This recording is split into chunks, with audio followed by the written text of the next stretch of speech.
우리 본문의 말씀은 누가복음 9장 18절로 27절에 있는 말씀입니다. 제가 앞에 있으니까 제가 읽겠습니다. 여러분 눈으로 한번 같이 따라 읽으시기 바랍니다.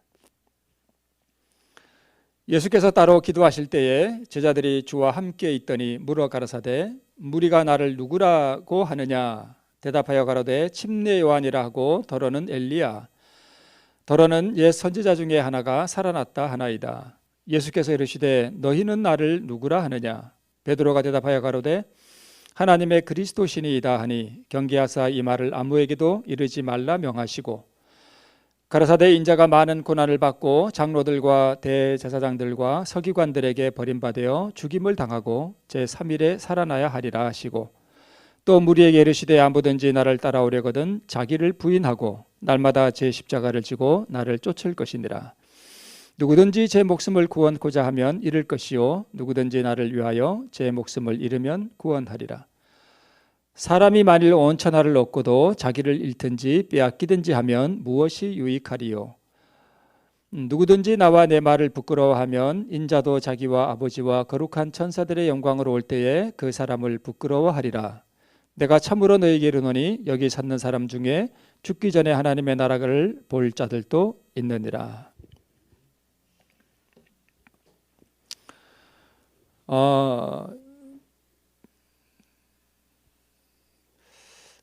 예수님께서 이제 가이사랴 빌립보라 하는 곳으로 이제 제자들을 다 이끄시고 거기서 그분이 비로소 자기가 십자가에 달려 돌아가실 것을 이제 가르쳐 주시는 그 본문의 내용입니다.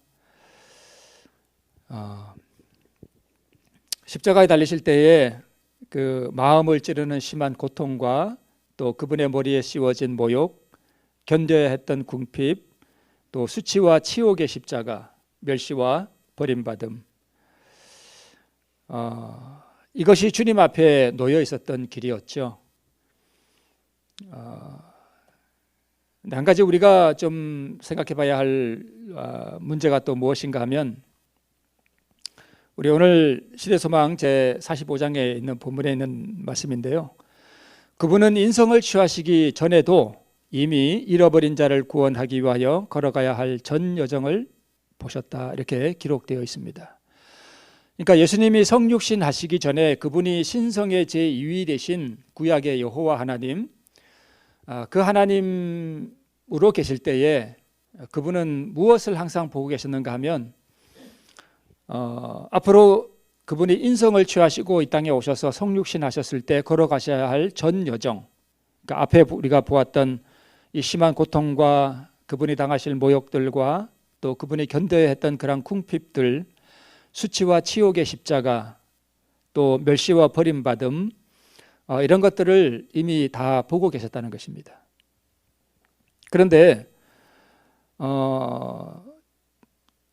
그 하나님께는 시공이 초월되어 있죠, 그죠? 그래서 하나님은 영원 전부터 영원 끝까지를 어떤 시간 안에 계신 게 아니라 시간 밖에 계시기 때문에 한눈에 다 보신대요. 그러면 이 신성의 제2위 되신 그리스도께서는 언제부터 자신이 이 길을 걸어야 할 것을 보셨다는 뜻인가 하면 영원 전부터 이걸 다 보셨다는 뜻입니다. 그렇죠? 그게 얼마나 긴 시간인지 우리는 이해할 수 없습니다. 그죠?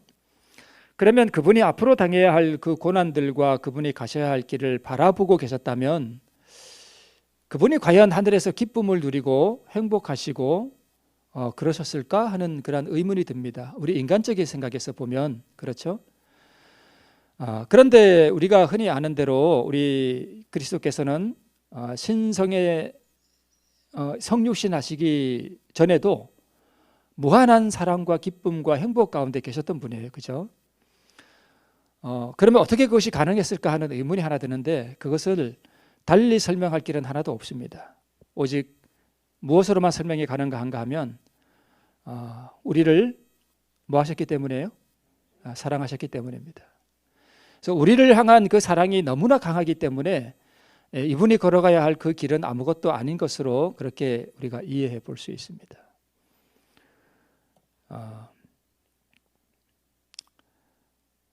우리가 이해하지 못할 그러한 긴 시간들,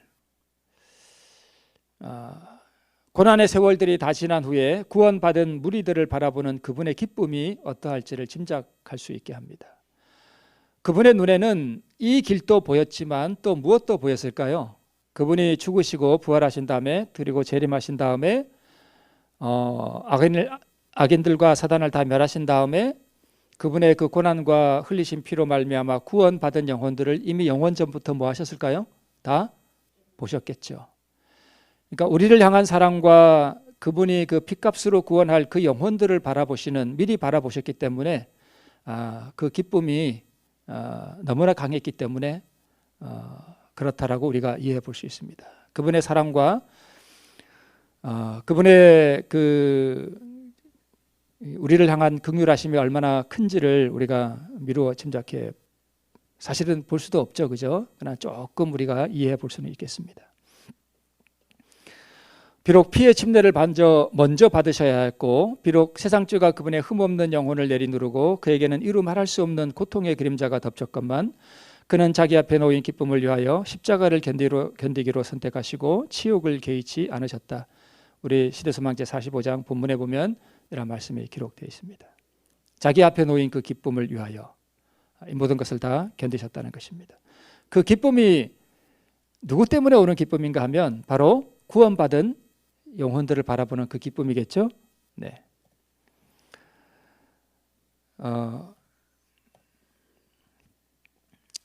이 모든 고통을 그분이 아셨고, 그렇지만 또 나의 하나님이여 내가 주의 뜻 행하기를 즐기오니 주의 법이 나의 심중에 있나이다 라고 말씀하셨다, 이렇게 되어 있습니다. 주의 뜻 행하기를 즐기오니, 그러니까 주의 뜻이 뭐냐면 이 주는 아버지 하나님이시죠. 아버지 하나님의 뜻을 행하는 것이 예수님에게는 뭐라고요? 즐거움이래요. 그러면 아버지 하나님의 뜻은 뭐냐 하면 우리 타락하고 무가치한 죄인으로 이 나락으로 떨어진 인생들을 위하여 자기 영원한 아들 되시는 그 예수님께서 치욕의 십자가를 지는 것이 하나님의 뜻이었죠. 그러면 그 치욕의 십자가를 지고 가는 것이, 그리고 사망의 고통을 당하는 것이 그 아버지 하나님의 뜻이었다면, 그것을 행하는 것이 예수님에게는 두려운 미래가 아니라 즐거움이었다는 것이 참 우리를 아연하게 만듭니다. 내가 주의 뜻 행하기를 즐기오니, 영원한 자기 희생의 그 길을 걸어가는 것이 그분에게 즐거움이었다라고 말씀하고 있습니다. 이것을 우리가 보면 완전한 순종 안에 완전한 쉼이 있다라고 우리가 증언의 말씀에 그렇게 되어 있습니다. 예수님은 십자가를 지시면서 완전한 쉼을 경험하셨다는 뜻이죠. 완전한 자기 포기 안에 완전한 기쁨과 평안과 즐거움이 있다는 뜻입니다. 누군가로 인해서 내 마음이 불편하고 분개가 일어나고 짜증이 일어난다. 그러면 그 이유는 완전한 자아 포기가 없기 때문에 그런 일들이 일어납니다. 누구 때문에 내 마음이 불편하다. 누구 때문에 내가 분개가 일어난다. 누구 때문에 내가 정말 언짢다 하는 것은 이 자아가 포기 안 됐기 때문에 그렇습니다. 그래서 완전한 자기 포기가 이루어지면 거기에는 완전한 쉼이 있고 기쁨과 평안과 즐거움이 있다 하는 뜻입니다. 예수님이 그 고난의 길을 걸어가시면서도 그분이 늘 행복하고 완전한 기쁨과 평안과 즐거움이 그의 마음에 있었던 그 유일한 이유는 그분이 자아를 완전히 아버지 하나님께 드리고 완전한 순종의 길로 가셨기 때문에 그러했다는 뜻입니다. 아버지의 뜻에 대한 완전한 자기 포기를 하셨기 때문에 이러한 것들이 그분의 마음에 음울함을 끼치지 못했다 하는 것을 우리가 익히 알고 있습니다. 네. 자, 그러면 우리 가이사랴 빌립보가 어딘가 하면 여러분 지도가 보이시죠? 맨 아래 사해 바다가 보이고요. 그 약간 왼쪽 위에 예루살렘이 보이죠? 그리고 요단강을 조금 따라 올라가다 보면 왼쪽에 수가라고 하는 그 우물가의 여인을 만났던 수가라고 하는 곳이 보이고, 더 올라가면 나인성 과부 나인이 보이고요. 조금 더 올라가면 갈릴리 바다가 보이죠. 그리고 조금 더 올라가면 콩딱지만한 뭐가 하나 또 보여요? 호수가 하나 또 있죠. 네, 갈릴리 바다 위에 조그마한 호수가 하나 또 있어요. 그걸 메롬 호수라 그럽니다. 그리고 그 메롬 호수에서 조금 더 이렇게 올라가면 거기가 어디예요? 가이사랴 빌립보예요. 오늘 인자는 너희는 나를 누구라 하느냐, 사람들이 나를 누구라 하느냐라고 물었던 곳이 어디냐면 바로 저 가이사랴 빌립보예요. 이 가이사랴 빌립보에서 조금 더 올라가니까 무슨 산이 하나 보여요? 헬몬산이라고, 헐몬산이라고도 하고요. 헬몬산이 보입니다. 저게 해발이 백두산보다 조금 더 높아요. 2,800 몇 미터인가? 아마 그런 것으로 제가 알고 있는데 정확히는 모르겠습니다. 저 헬몬산은 위에 눈이 이렇게 항상 쌓여 있어요. 그래서 그 눈 녹은 물이 이렇게 흘러서 가이사랴 빌립보를 지나서 메론 호수로 들어갔다가 다시 메론 호수를 빠져나와서 어디로 들어가요? 갈릴리 바다를 들어갔다가 다시 갈릴리 바다를 나와서 요단강을 따라 쭉 내려와서 어디로 들어가요? 사해 바다로 들어가요. 자, 그래서 저 헬몬산에서 눈 녹은 물이 이렇게 잘 내려오기 때문에 가이사랴 빌립보 저 북쪽 지방은 물이 풍부해요. 유대 지방은 사막이 많잖아요, 그죠? 근데 저 위에는 물이 아주 풍부합니다. 여기가 바로 가이사랴 빌립보라는 곳에서 예수님이 제자들에게 너희는 나를 누구라 하느냐고 물으셨던 바로 그 장소라고 우리가 흔히 알고 있습니다. 저기 동굴 같은 게 하나 보이죠? 네. 가까이 가보면 이렇게 생겼습니다. 그리고 아까 이렇게 숲같이 보였던 이곳을 우리가 좀 뛰어넘어서 위로 이렇게 들어가 보면 이제 가까이 가면 이런 동굴이 하나 보이고, 옛날에는 예수님 당시에는 여기가 이렇게 이런 장소가 아니었고 이렇게 있었다고 합니다. 신전이 있었어요. 우상을 섬기는 우상의 신전이 바로 저 장소에 있었습니다. 그러니까 예수님께서 제자들과 함께 사람들이 나를 누구라 하느냐 하라고 물었던 그 장소는 어딘가 하면 예루살렘 성도 아니고 유대 땅도 아니고 이교도들이 사는, 그리고 이방신을 섬기는 이방인들이 이방신을 섬기기 위해서 신전을 지어놓은 바로 그곳에 가셔서 예수님께서 이렇게 물으셨던 것입니다. 자, 다시 한번 지도가 보이죠? 네, 그러니까 저곳은 우상 숭배가 아주 성행하는 곳이었고요. 그다음에 유대교의 지배 세력이 미치지 않는 그러한 아주 북쪽 지방에서 그러한 일들이 있었습니다. 그러면 예수님께서 왜 제자들을 데리고 저기 북쪽 지방으로 올라가셔서 그런 질문을 하셨는가 하는 것을 우리 시대소망에 이렇게 말씀하고 있어요. 이방인에 대한 뭘 느끼게요? 책임감을 느끼게. 그래서 얘들아, 앞으로 이 이방에 너희들 신전들 다 보이지? 이 사람들 이렇게 살다가 다 멸망받을 거야. 너희들의 사명은 무엇이다? 바로 저 영혼들을 뭐 하는 거다? 구원하는 것이다 라는 것을 이 제자들에게 깨우쳐 주기 위해서 일부러 그곳에 가셨다, 이렇게 기록되어 있습니다. 그다음에 두 번째는 저곳에 가셔서 십자가의 길을 제자들에게 밝히 보여주기 위해서 저곳으로 올라가셨다라고 우리가 그렇게 알고 있습니다. 저기서 두 개의 질문을 하시죠. 사람들이 인자를 누구라 하느냐라고 묻습니다. 어떤 사람은 침례 요한이라 그러고 어떤 사람은 선지자가 살아났다, 이렇게 대답하는 사람들도 있었습니다. 그러니까 그 당시의 사람들이 예수님이 누구신지에 대한 이해가 굉장히 부족했습니다. 예수님의 사명이 무엇인지에 대한 이해도 아주 부족했습니다. 그죠?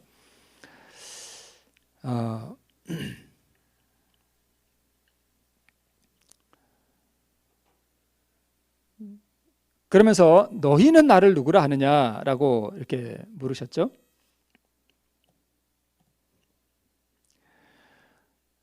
예수님이 왜 이 질문을 하셨는가 하면 자신이 메시아 된다는 것을 제자들에게 확실히 지금 밝히시잖아요. 그죠? 왜 밝히시는가 하면 예수님의 눈은 지금 이곳에서 어디로 향해 있는가 하면 이제 얼마 안 있으면 그분이 십자가에 달리시고 제자들은 그들이 상상도 하지 못할 그러한 시련의 때에 들어가게 될 것을 예수님이 보시잖아요. 그죠?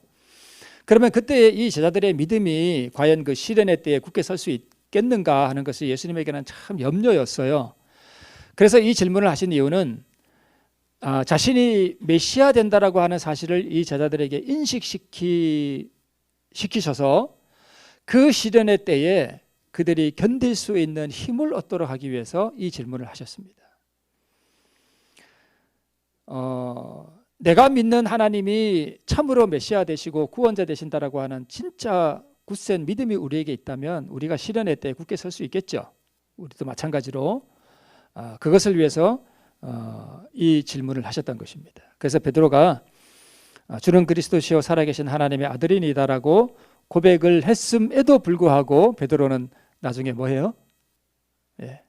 저주하죠. 부인하죠. 이 제자들이 얼마나 예수님의 사명과 그분의 역할에 대해서 무지하고 했느냐 하는 것을 우리가 알 수 있습니다. 너희는 나를 누구라 하느냐 하는 그 질문에 대해서 베드로가 주는 그리스도시요 살아계신 하나님의 아들이니이다라고 고백했습니다. 이것은 누구만이 고백을 할 수 있는가 하면 구원의 경험자가 고백하는 신앙 고백입니다. 그리스도, 메시아, 구원자 이게 다 같은 뜻이죠. 그래서 베드로가 고백한 이 진리는 신자의 신앙의 가장 기초가 되는 것입니다.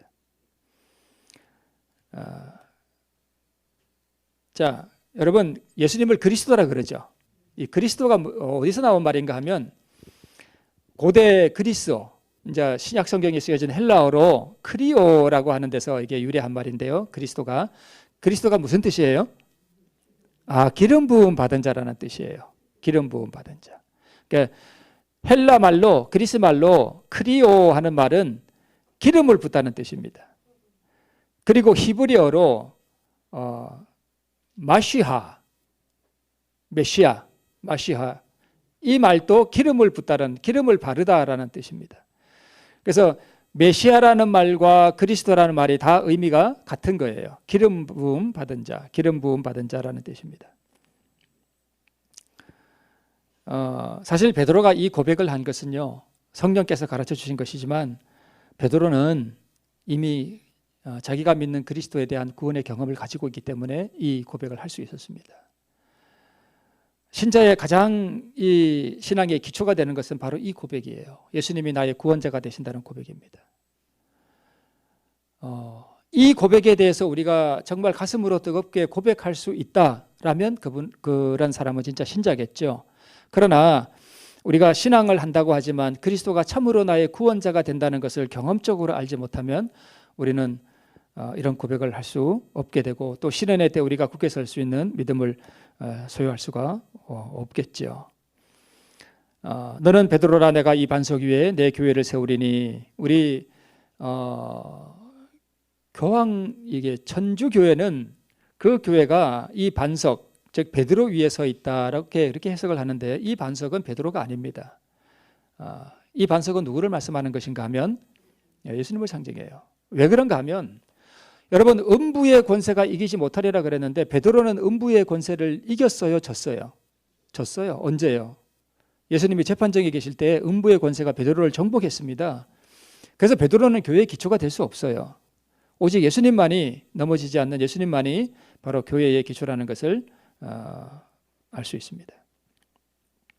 가끔 이렇게 교회들에게서 들려오는 소식들을 우리가 이렇게 들어보면 교회가 참 어려운 교회들이 많습니다. 분란이 일어나고 싸움이 일어나고 교회가 진짜 금방 무너질 것 같은 그런 일들도 있지만 교회는 누가 붙들고 계신다고요? 그리스도께서 붙들고 계시기 때문에 반드시 교회는 최후에 승리할 것을 우리 약속해 주셨죠. 네. 그 다음에 천국 열쇠를 너에게 주리니 라고 예수님께서 베드로에게 천국 열쇠를 주셨다고 이렇게 말씀되고 있는데 이 천국 열쇠는 그리스도의 말씀이에요. 하늘을 열고 닫는 능력을 가지고 있었죠. 하나님의 말씀이. 그 다음에 사람들이 간합되느냐 거절되느냐를 결정짓는 조건을 하나님의 말씀 가운데 두셨다 이렇게 말씀하고 있습니다. 자, 넘어가고 십자가의 예표가 제목이죠. 오늘 그 신전들이 있는 그 가이사랴 빌립보에서 예수님께서 비로소 자신이 고난을 당하고 십자가 죽으실 것을 가르치셨다 이렇게 말씀을 하고 있었죠. 말씀을 하셨죠. 그때에 예수님과 베드로 사이에 사단이 끼어들었습니다. 사단이 베드로를 통해서 말하죠. 주여, 그런 일이 있으면 안 됩니다 라고 베드로가 말했습니다. 그죠? 그게 누구 말인가 하면 베드로의 말이 아니라 사단이 끼어들었어요.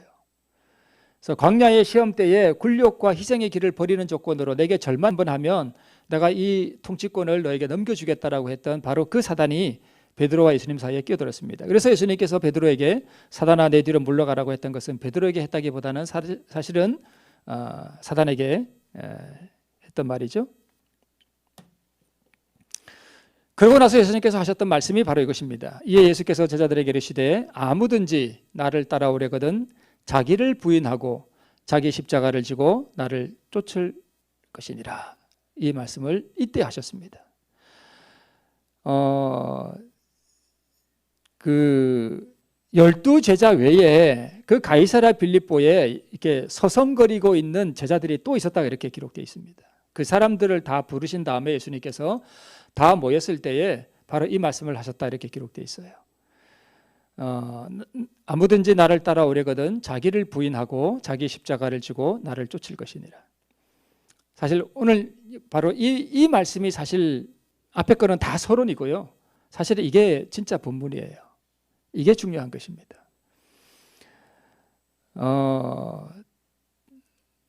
우리가 구원을 얻으려면 누굴 따라간다고요? 예수님 따라가야 되죠, 그죠? 예수님 따라가야 되는데 그냥 따라가는 것이 아니라 두 가지, 자기를 부인하고 자기 십자가 지고 우리가 예수님 쫓아가는 거예요. 그래야 영생을 얻을 수 있습니다. 그래서 우리 오늘 시대소망 제45장 그 본문 안에 시대소망 416쪽에 이렇게 기록되어 있습니다. 앞에 이 말씀, 자기를 부인하고 자기 십자가를 지고 나를 쫓을 것이니라 하는 이 말씀을 두고 이렇게 설명하십니다. 이 말씀보다 더 완전한 자아 포기를 묘사한 말씀은 있을 수 없었다. 그러니까 우리가 예수님을 쫓아가는 것은 믿음으로 쫓아가잖아요, 그죠? 근데 믿음으로 쫓아간다는 뜻이 뭐냐? 바로 이거라는 뜻입니다. 자기를 부인하고 자기 십자가를 지고 나를 쫓으라 이것입니다. 이것이 믿음으로 우리가 예수님을 쫓아간다는 뜻의 말씀의 의미입니다. 여러분 보면 이제 그 예수님은 그러시지 않으셨지만 이 로마의 가장 가혹한 처형 도구인 십자가를 사람들에게 이게 죄수에게 메울 때에 거의 그러니까 모든 죄수들이 그 십자가를 순순히 질까요? 절대 그렇게 안 집니다. 그걸 안 지려고 뭐 할까요? 발악을 해요. 막 괴성을 지르고 막 거부하고 그러면 또 더 때립니다. 그죠? 때리면은 마지못해 겨우 그 십자가를 지고 처형 장소로 끌려갑니다.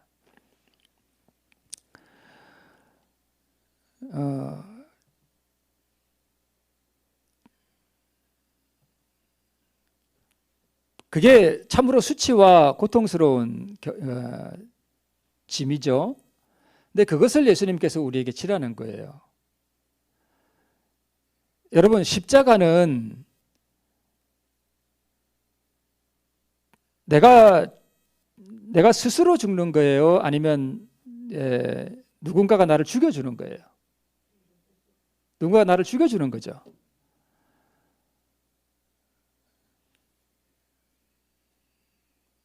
내가 스스로 내 손에 못을 박나요? 아니죠. 누군가가 내 손에 못을 박아줘야 돼요. 그죠? 그래서 자기 십자가를 진다 하는 뜻은 사실은 다른 사람이 나에게 십자가를 메워줘요. 그럴 때 우리가 뭐 하지 말라는 거예요? 발악하지 말라는 것입니다. 저항하지 말라는 뜻이에요. 보통 우리는 누가 우리에게 십자가를 메워주는가 하면 나와 가장 가까운 사람이 나에게 십자가를 메워줍니다. 거의 10중 8구 다 그래요.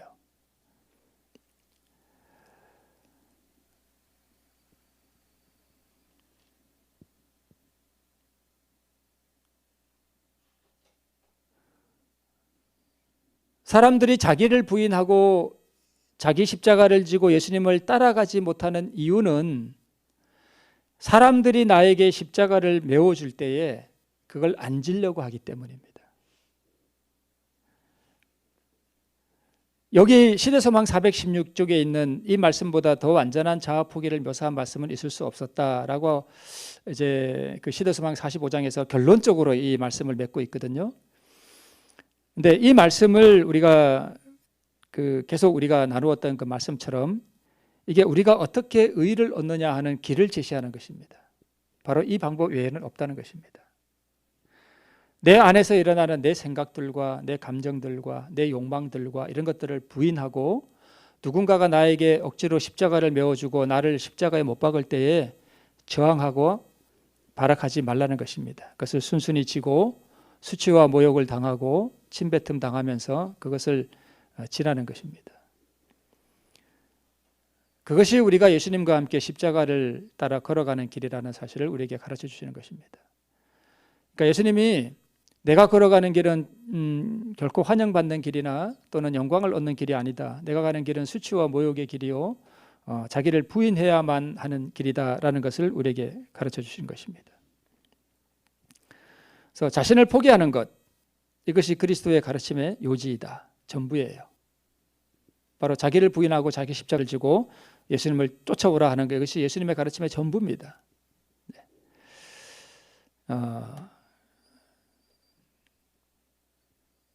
나는 내 자신을 부인하고 나의 자아를 온전히 포기하는 십자가를 지고 간다. 예수님께서 말씀하셨죠. 너희도 나를 따르는 자가 되라. 이것이 사는 길이다 라는 의미입니다. 내가 가는 길을 따라서 너희가 생명의 길로 오려면 내가 지고 가는 이 십자가를 너희들도 뭐 해야 된다? 져야 된다. 그 길이 무슨 길이냐?